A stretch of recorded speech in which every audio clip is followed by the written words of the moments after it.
Hello बच्चों। इस video में हम बात करने वाले हैं अरिथमेटिक प्रोग्रेशन पार्ट 2। तो बच्चों, इसमें हम देखेंगे टाइप नंबर 5। टाइप नंबर 5 में क्या है बच्चों?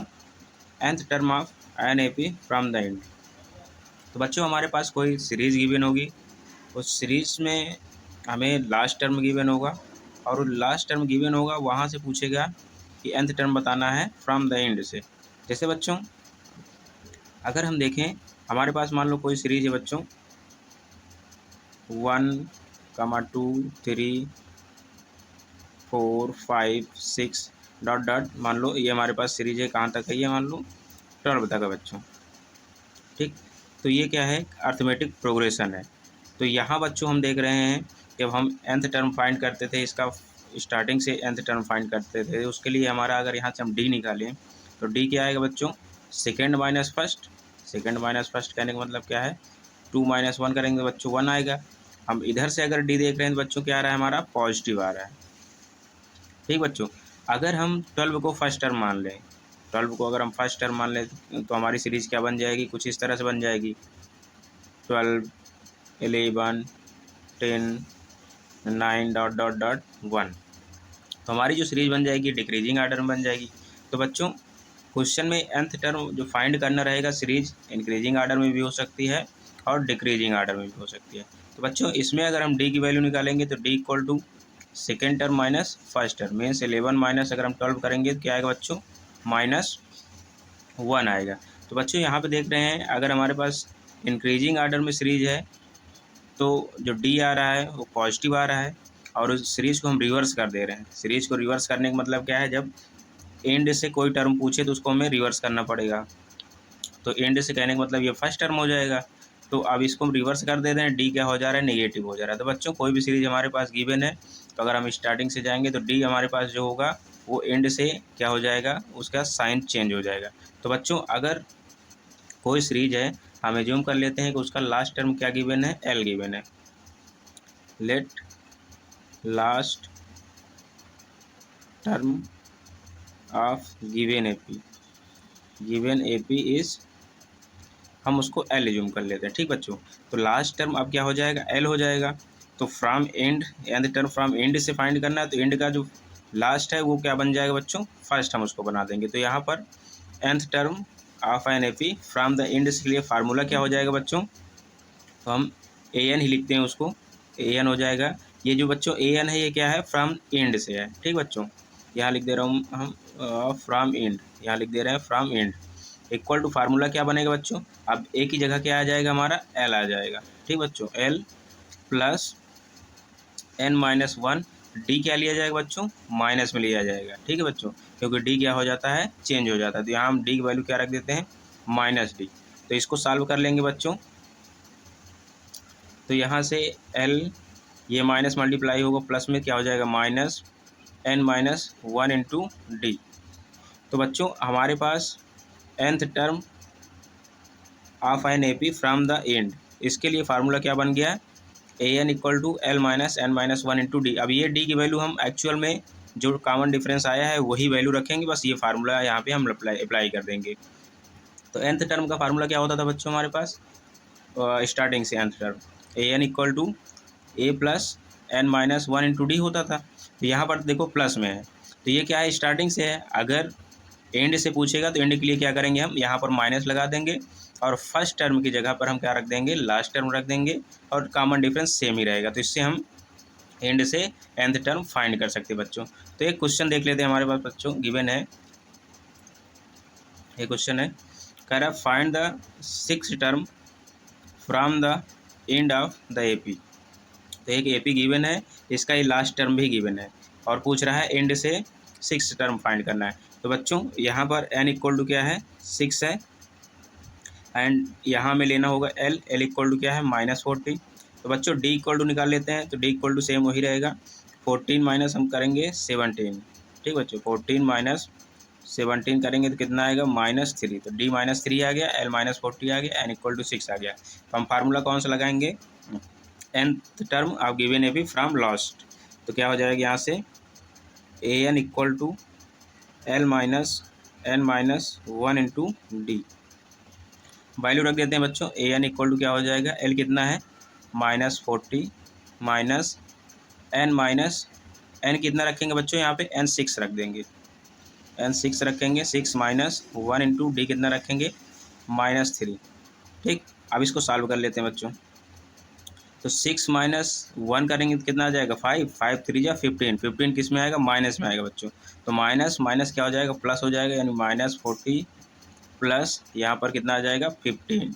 ठीक बच्चों, तो 40 में से हम अगर लेस करेंगे 15 तो कितना आ जाएगा बच्चों, यहाँ से माइनस का 25, -25। तो ए एन इक्वल टू कितना है बच्चों -25। तो लिखेंगे हेंस nth टर्म या 6th term from end of given A P is -25। तो यही हमारा आंसर होगा बच्चों।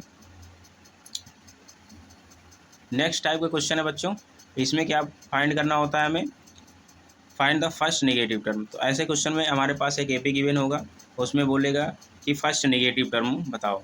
तो फर्स्ट नेगेटिव टर्म कब पूछेगा बच्चों, जब हमारे पास जो सीरीज होगी वो डिक्रीजिंग आर्डर में होगी। कहने का मतलब जो हमारे पास अर्थमेटिक प्रोग्रेशन होगा, अगर वो डिक्रीजिंग आर्डर में है तभी फर्स्ट नेगेटिव टर्म आएगा, इंक्रीजिंग आर्डर में है तो आएगा ही नहीं। तो क्वेश्चन में दोनों चीज़ें पूछता है, कहता है फर्स्ट नेगेटिव टर्म बताइए और फर्स्ट पॉजिटिव टर्म भी पूछ लेता है। फर्स्ट पॉजिटिव टर्म कब पूछेगा बच्चों, जब हमारी सीरीज क्या हो जाएगी, पहले माइनस में रहेगी, माइनस में ही वो इंक्रीज होती जाएगी, बीच में कहीं जीरो आएगा, फिर उसके बाद प्लस आएगा। ठीक बच्चों, तो जैसे फर्स्ट नेगेटिव टर्म अगर हमें फाइंड करना है, तो फर्स्ट नेगेटिव टर्म फाइंड करने के लिए हम सबसे पहले देखेंगे हमारा जो nth टर्म होगा। nth टर्म कहने का मतलब जो फर्स्ट नेगेटिव टर्म होगा वो क्या होगा, ए एन एज्यूम कर लेते हैं। तो ए एन की जो वैल्यू आएगी वो क्या आएगी, फर्स्ट नेगेटिव टर्म बोला है, इसका मतलब लेस देन क्या आनी चाहिए, जीरो आनी चाहिए। जो भी हमारे पास टर्म आएगा अगर उस टर्म को हम निकाल लेंगे, हम मान लेते हैं nth टर्म आ रहा है नेगेटिव टर्म, तो nth टर्म क्या होगा, जीरो से लेस होगा तभी नेगेटिव आएगा। तो हम क्या करेंगे, सेम फार्मूला लगाएंगे, A plus N minus one into D is less than zero लगा देंगे बच्चों। ठीक, तो इसको सॉल्व करते हैं, देखते हैं बच्चों गिवन क्या क्या है यहाँ पे। A equal to 121 and D equal to, अगर वैल्यू निकालेंगे तो डी इक्वल टू क्या आएगा बच्चों, second term minus first term. Second term कितना है 117 माइनस 121, तो कितना आ जाएगा बच्चों, यहाँ से -4 आएगा। ठीक, तो यहाँ से हम वैल्यू निकाल लेते हैं एन की। तो A N is less than zero, इसमें रखते हैं बच्चों, तो क्या आएगा हमारे पास, A plus N minus one into D is less than zero. तो ए की वैल्यू रखेंगे, कितना आएगा बच्चों, यहाँ से 121 प्लस एन निकालना ही है, N minus one into D कितना है -4 है, लेस दैन ज़ीरो। ठीक बच्चों, इसको सॉल्व कर लेते हैं। 121, अब ये माइनस का मल्टीप्लाई यहाँ कर देते हैं तो ये माइनस हो जाएगा। ठीक, 4 का यहाँ करेंगे तो क्या हो जाएगा 4n, और -4 का इसमें मल्टीप्लाई करेंगे तो क्या आ जाएगा +4 इज लेस दैन ज़ीरो। इसको इधर सॉल्व कर लेते हैं बच्चों। तो 121 यहाँ पे है, इसमें हम 4 ऐड कर देंगे, कितना आएगा 125, माइनस का साइन लगाएंगे यहाँ पे, और यहाँ क्या लिखेंगे हम 4n लेस दैन ज़ीरो। तो बच्चों लेस दैन बस यहाँ पे लगा है, इसको हम इक्वल की तरह बिहेव करेंगे। अब 4n को हम इधर ले जाते हैं। ठीक बच्चों, तो 4n को हम इधर ले जाएंगे तो क्या हो जाएगा यहाँ पे 125 इज लेस दैन 4n। ठीक, तो यहाँ से बच्चों अगर हम n की वैल्यू निकालेंगे, तो n की वैल्यू निकालेंगे तो n क्या है 4 यहाँ जाएगा, यानी n इज़ ग्रेटर दैन 125/4। तो इसको हम सॉल्व कर लेते हैं, कितना आएगा यहाँ से बच्चों, 4 3 जा 12, फिर 4 1 जा 4, पॉइंट लगाओ, 4 2 जा 8, 4 5 जा यानी 31.25। तो बच्चों टर्म हमारे पास पॉइंट में तो होता नहीं है, क्योंकि n क्या है एक नंबर है, तो नंबर पॉइंट में होगा नहीं। तो हम क्या एज्यूम कर लेंगे, n इज ग्रेटर दैन 125। कहने का मतलब क्या है कि 31.25 है, तो इसका मतलब कौन सा टर्म फर्स्ट नेगेटिव होगा, 32 टर्म। तो इसको हम क्या एज्यूम कर लेंगे, n इक्वल टू क्या हो जाएगा बच्चों 32। तो इस सीरीज का जो 32 टर्म होगा वो फर्स्ट नेगेटिव टर्म होगा। तो यहाँ लिखेंगे 32nd term of given AP is first negative term, is first negative term.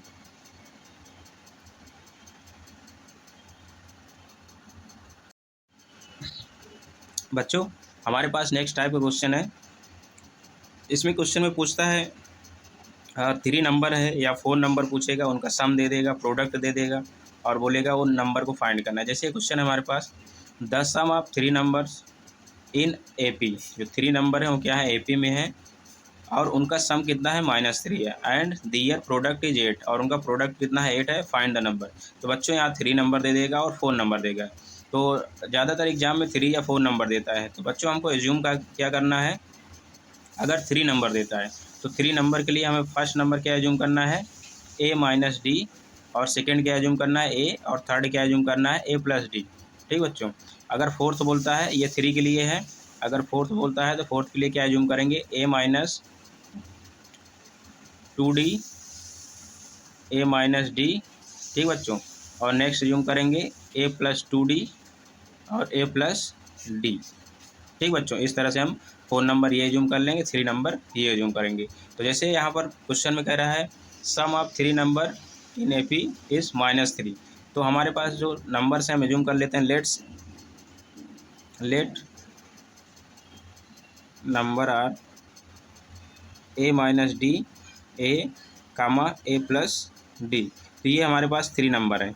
तो आते हैं कंडीशन पे, सम ऑफ 3 नंबर्स। तो इन नंबर से क्या करते हैं, हम सम कर देते हैं। Sum of 3 number A-D plus A+D equal to कितना गिवन है बच्चों, -3 गिवन है। तो यहाँ से बच्चों हम इसको इसलिए ऐसे एज्यूम करते हैं क्योंकि यहाँ से क्या होता है, जब हम इसका सम करते हैं तो D क्या होता है, टर्मिनेट हो जाता है, D कैंसिल हो जाता है, तो हमारे पास A बचता है। A की हम डायरेक्ट वैल्यू निकाल लेते हैं। यहाँ पर भी देखो D क्या हो जाएगा, टर्मिनेट हो जाएगा, A बचेगा, A की हम वैल्यू निकाल लेंगे बच्चों। तो इसको आगे हम सॉल्व करते हैं। जैसे यहाँ से D और D कैंसिल हो गया, ये माइनस में था और यहाँ प्लस में था, तो A कितना हो जाएगा बच्चों, यहाँ से 3A इक्वल टू कितना आएगा, -3। तो यहाँ से A की वैल्यू निकल के आएगी बच्चों, -3/3 इक्वल टू -1। ठीक, तो यहाँ पे वैल्यू A की आ गई -1। सेकेंड कंडीशन में क्या कह रहा है, दियर प्रोडक्ट इज 8, यानी इनका जो प्रोडक्ट है, यानी इनका मल्टीप्लिकेशन अगर हम देखें, इनका प्रोडक्ट क्या है, 8 है। तो A-D multiply A+D equal to 8। तो बच्चों यहाँ पर अगर हम देखें A-D और A+D, फार्मूला किसका बन जाएगा, A² - D² का। चलो हम रख देते हैं यहाँ पे, तो ये हो जाएगा A² - D² इक्वल टू 8 हो जाएगा। तो अब यहाँ पे A का हम मल्टीप्लाई कर देते हैं, A³ हो जाएगा, A³ - AD² इक्वल टू बच्चों कितना आ जाएगा, यहाँ से 8 आ जाएगा। तो बच्चों अब यहाँ पर हमारे पास A की वैल्यू -1 आई है, तो ये वैल्यू हम इसमें पुट कर देते हैं। इसको अगर हम इक्वेशन सेकंड मान लें और इसको फर्स्ट मान लें, तो A की वैल्यू हम यहाँ पुट करेंगे। इसका सोल्यूशन इधर देख लो बच्चों, A³ है, A³ है यानी -1 का क्यूब अगर हम करेंगे, -1 का क्यूब माइनस A की वैल्यू -1 रखेंगे, तो यहाँ क्या हो जाएगा, D²। ठीक बच्चों, यहाँ D² इक्वल टू 8।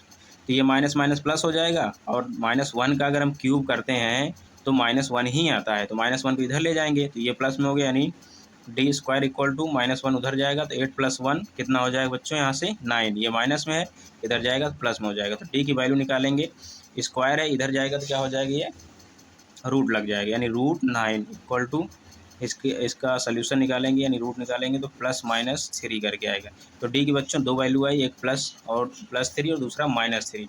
तो यहाँ पे हम D की वैल्यू और A की वैल्यू रख देंगे बच्चों, तो हमारे पास तीनों टर्म निकल के आ जाएंगे। पहले हम +3 रख के देखते हैं, तो पॉजिटिव साइन लेने पर पॉजिटिव +3 है, तो हमारे पास नंबर क्या थे बच्चे, A-D, A+D। तो हम वैल्यू पुट कर देते हैं बच्चों, A कितना है -1 और D कितना है +3, A कितना है -1, A कितना है -1, D कितना है +3। ठीक बच्चों, तो अब यहाँ पर देखते हैं बच्चों, सॉरी यहाँ पे हमने जो पहला एज्यूम किया था यहाँ पे माइनस होगा। ठीक, तो -1 -3 कितना हो जाएगा, क्योंकि यहाँ पर -D है और D की वैल्यू हम 3 रखेंगे, तो माइनस का मल्टीप्लाई होगा तो ये माइनस में हो जाएगा। तो यहाँ क्या आ जाएगा, -4, -1, और यहाँ से अगर हम लेस करेंगे तो कितना आ जाएगा बच्चों, यहाँ से 2 आ जाएगा। तो ये हमारे पास 3 नंबर है जो किस में है, AP में है। तो D निकाल कर देख लो, 3 ही आएगा, क्योंकि second term minus first term करेंगे तो माइनस माइनस ये प्लस हो जाएगा, 4 - 1 करेंगे 3 आएगा, और 2 2 में -1 को लेस करेंगे तो 3 आएगा। तो यहाँ पर देखो 3 का कॉमन डिफरेंस आ रहा है, इसका मतलब ये नंबर किस में है, AP में है। ठीक बच्चों, इसी तरह से हम -3 यहाँ पे रखेंगे तो वो भी क्या आएगा, AP में ही आएगा। तो बच्चों हम नेक्स्ट टाइप का क्वेश्चन देखते हैं। नेक्स्ट टाइप जो हमारे पास क्वेश्चन है ये है on finding the sum of AP। तो हमारे पास AP गिवन होगा, AP के nth टर्म गिवन होंगे, उनका सम फाइंड करना है। तो सम फाइंड करने के लिए बच्चों फार्मूला हमारे पास एक होता है, इस फार्मूले की यूज करके हम सम निकाल सकते हैं। कोई भी AP गिवन है हमारे पास उसका हम सम निकाल सकते हैं। तो जैसे हमारे पास फार्मूला है SN = n/2 2A + n-1 × D, where n क्या है, number of term, n is number of term, and A क्या है बच्चों, फर्स्ट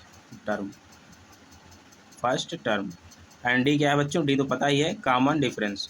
ठीक, कॉमन डिफरेंस। ठीक बच्चों, तो SN क्या है, SN = sum of nth term. तो इन सब की वैल्यू हम यहाँ पे रख देंगे, वैल्यू रख कर क्या करेंगे, हम सम निकाल लेंगे। तो बच्चों इस फार्मूले को अगर और हम थोड़ा मॉडिफाई कर दें, और थोड़ा मॉडिफाई करने का मतलब क्या है, हम यहाँ लिख दें SN = n/2, 2A को हम क्या लिख देते हैं, A + n-1 × D। तो बच्चों ये कुछ याद आ रहा है, ये क्या है, कौन सा टर्म है, nth टर्म है बच्चों। तो nth टर्म यानी जो हमारे पास लास्ट टर्म भी कह सकते हैं इसको, जो nth टर्म है, तो इसको हम क्या एज्यूम कर लेते हैं बच्चों, ये कौन सा टर्म है, ये लास्ट टर्म है। तो SN = n/2, फार्मूला यहाँ से बन जाएगा A + L। ठीक, तो बच्चों अगर हमारे पास कोई AP गिवन है, उसका फर्स्ट टर्म और लास्ट टर्म गिवन है, तो हम इस फार्मूले का यूज करके उस AP का निकाल सकते हैं सम। जैसे SN = n/2 A + L, n भी गिवन होना चाहिए और A और L गिवन होना चाहिए। इससे हम क्या करेंगे, कोई भी AP है उसका सम हम निकाल सकते हैं। हमारे पास क्वेश्चन है बच्चों, find the sum of 20 term of the AP 1 4 7 10। तो एक AP गिवन है बच्चों, इस AP का क्या करना है, इस AP के 20 टर्म का सम फाइंड करना है। तो बच्चों हम देख लेते हैं पहले गिवन क्या क्या है। तो यहाँ हम क्या लिखेंगे, गिवन A = क्या हो जाएगा बच्चों, 1 हो जाएगा, ये माइनस नहीं है, मैं डैश लगाया हूँ, A = 1 हो जाएगा।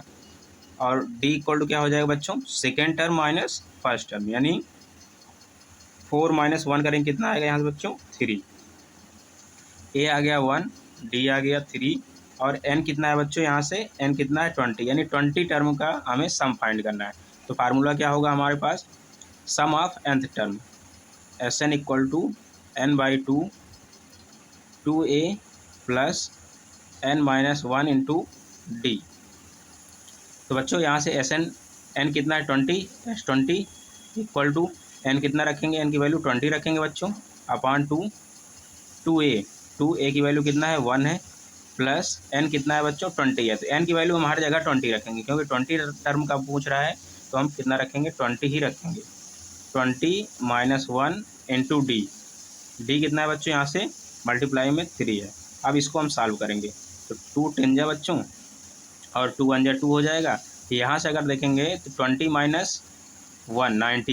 19 का मल्टीप्लाई 3 में करेंगे कितना आएगा, 57, 19 3 जा 57। तो यहाँ कितना आ गया 10, और ये आएगा 2 प्लस, इसको हम सॉल्व कर लेंगे तो ये 57 = 10, 57 और 2 ऐड कर देंगे तो कितना हो जाएगा बच्चों, 59। तो 59 × 10 करेंगे कितना आएगा, 590। तो sum of 20 term of given AP यानी S20 = 590 आया बच्चों। ठीक बच्चों, तो इस तरह से हमारे पास कोई AP गिवन होगी और उसमें nth टर्म बोलेगा, 20 टर्म बोलेगा, 30 टर्म बोलेगा, तो इस फार्मूले से हम सभी टर्म का सम निकाल लेते हैं।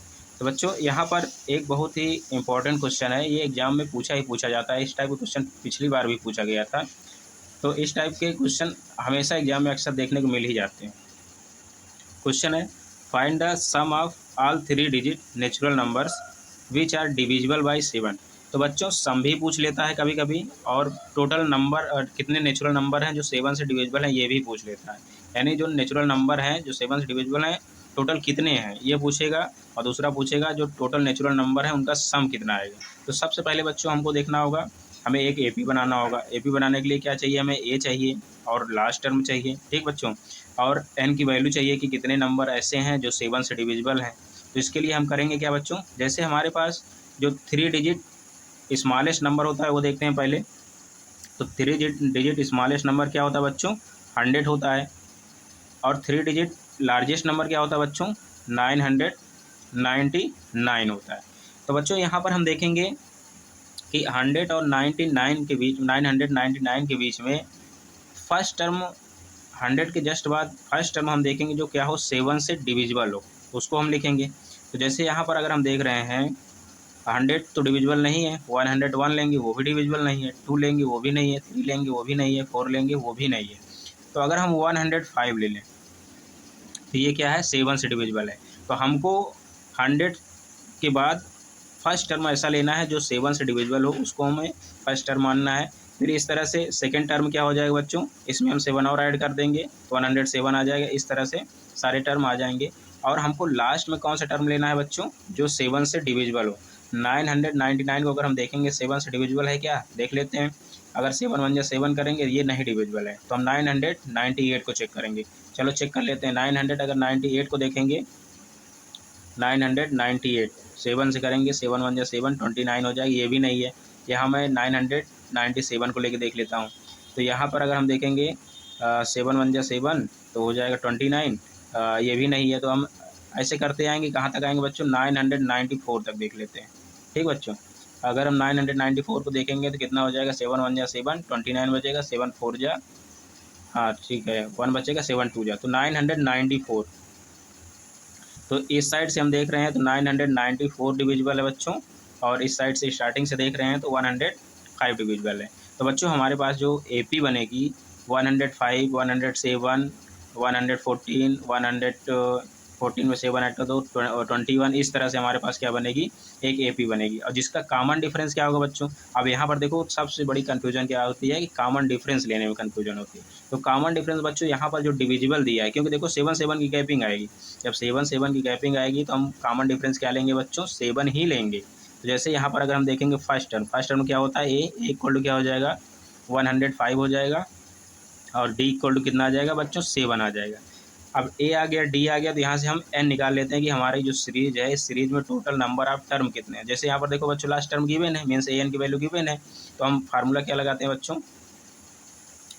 ए एन इक्वल टू, देखो बच्चों यहाँ आपके दोनों क्वेश्चन हो जा रहे हैं। अगर हमारे पास कोई इस तरह का दिया है 3 digit natural number, how many 3 digit natural number which is divisible by 7, इस तरह दिया है क्वेश्चन, ये हो जा रहा है। दूसरा क्या है, sum of all 3 digits natural number which is divisible by 7, दोनों क्वेश्चन इसी में हो जा रहे हैं। तो ए एन इक्वल टू क्या होगा, A plus N minus 1 into D. तो बच्चों हमें एन की वैल्यू निकालनी है, ए और डी गिवन है और ए एन भी गिवन है। ये लास्ट टर्म क्या होगा, यानी हम एज्यूम कर लेते हैं ये क्या है, nth टर्म है हमारे पास, यानी ए एन इक्वल टू हम इसको एज्यूम करेंगे 994। तो ये वैल्यू हम यहाँ पुट कर देते हैं, 994 इक्वल टू ए कितना है 105 प्लस एन निकालना है n माइनस 1 इंटू डी कितना है 7 है। तो अब 105 को इधर ले जाते हैं, तो 994 में 105 अगर हम लेस करेंगे तो ये हो जाएगा 14 माइनस 5, तो ये 9 आ जाएगा, यहाँ 8 आ जाएगा और यहाँ पे 8 आ जाएगा, 8 8 9 कर जाएगा बच्चों। ठीक, तो यहाँ आ जाएगा 800, इसको इधर ले आ रहे हैं, डायरेक्ट कर दे रहे हैं बच्चों, इधर ला रहे हैं माइनस में हो जाएगा, तो ये आ जाएगा 889 equal to n minus 1 into में जो 7 है इधर आ जाएगा, क्या हो जाएगा, डिवाइड में हो जाएगा, यानी अपान 7 हो जाएगा। इसको हम सॉल्व कर लेंगे तो ये कितना आ जाएगा, 7 1 जा 7, 7 2 जा 14 हो जाएगा, 4 बचेगा, 7 7 जा 49, ये हो गया। तो यहाँ कितना आ गया बच्चों, ये आ गया 127 इक्वल टू n माइनस 1, तो n को इधर लाएंगे प्लस में हो जाएगा, यानी n इक्वल टू कितना आ जाएगा, 127 plus 1 means n equal to आएगा यहाँ से 128। तो बच्चों 3 डिजिट के जो नेचुरल नंबर हैं जो 7 से डिविजिबल हैं वो कितने हैं, 128, यानी ये 3 डिजिट के अगर हम देखें 7 से डिविजिबल नंबर तो कौन से कितने होंगे, 128 होंगे। तो अब इनका हमें सम निकालना है बच्चों, सम इधर कर देते हैं। तो फार्मूला हमारे पास बच्चों क्या होता है, sum of n natural number या sum of nth N number, ठीक। तो S N equal to n/2 2a plus n-1 into D, ये फार्मूला होता है बच्चों। तो यहाँ पे हम वैल्यू रखेंगे, एस एन कितना है 128 means S 128 equal to n/2, N क्या रखेंगे बच्चों यहाँ पे 128 ही रखेंगे, 128/2 2a कितना है बच्चों 105 प्लस एन कितना है 128 माइनस 1 इंटू डी कितना है बच्चों, डी यहाँ से 7 है। अब इसको हम सॉल्व करेंगे बच्चों।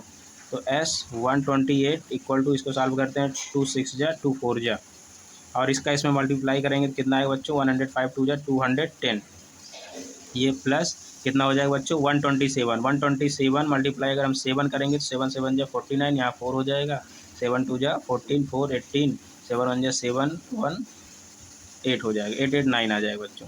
तो 8 8 9, अब इसको हम सॉल्व कर लेते हैं बच्चों। एस 128 इक्वल टू 64, और यहाँ पर ये हो जाएगा मल्टीप्लाई में, 0 को 9 में ऐड करेंगे 9 हो जाएगा बच्चों, 8 को 1 में ऐड करेंगे 9 हो जाएगा, 8 को 2 में ऐड करेंगे 10 हो जाएगा। तो 64 मल्टीप्लाई 1099 करेंगे, जो आएगा बच्चों वही क्या होगा हमारा आंसर होगा। ठीक है बच्चों, इस तरह से हम वैल्यू निकाल सकते हैं।